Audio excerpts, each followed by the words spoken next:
নির্বাচনের প্রচারে জমজমাট সারা দেশ। তবে আসন্ন ভোটে যুক্তরাষ্ট্র কোনো পর্যবেক্ষক পাঠাবে না, শুধু প্রতিনিধি পাঠিয়ে ঢাকা, সিলেট, চট্টগ্রাম ও খুলনায় আনুষ্ঠানিকভাবে নির্বাচন পর্যবেক্ষণ করে দেশটির সিনেটে পেশ করবে দূতাবাস।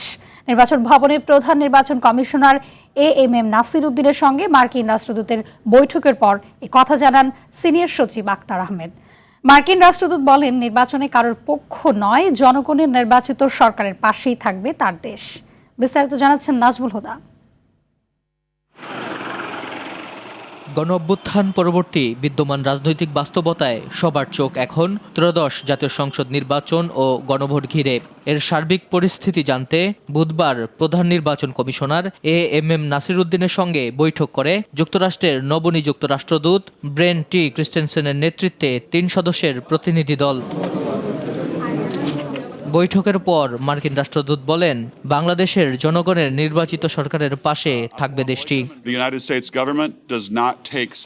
যুক্তরাষ্ট্র সরকার বাংলাদেশের নির্বাচনে কোনো পক্ষ নেবে না। বাংলাদেশের জনগণই সিদ্ধান্ত নেবে তারা কাকে চায়।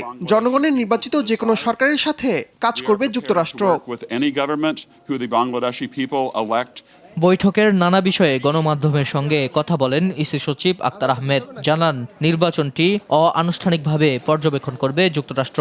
মার্কিন দূতাবাস থেকে ওনারা ঢাকা, সিলেট, চট্টগ্রাম এবং খুলনায় ওনাদের মতন পর্যবেক্ষণে যাবেন, but they are not the formal observers. ওনারা এমনি দেখতে যাবেন ভোটের অবস্থাটা কি, ওনারা এটাকে সিনেটে বোধহয় রিপোর্ট করবেন। মার্কিন রাষ্ট্রদূত পোস্টাল ব্যালটে ভোটদান পদ্ধতি কষ্টসাধ্য ও জটিল উল্লেখ করেন বলেও জানান ইসি সচিব। যেটা বলেছেন যে এটা একটা কষ্টসাধ্য একটা ব্যাপার। নাজমুল হুদা, RTV, ঢাকা। গুড লাক।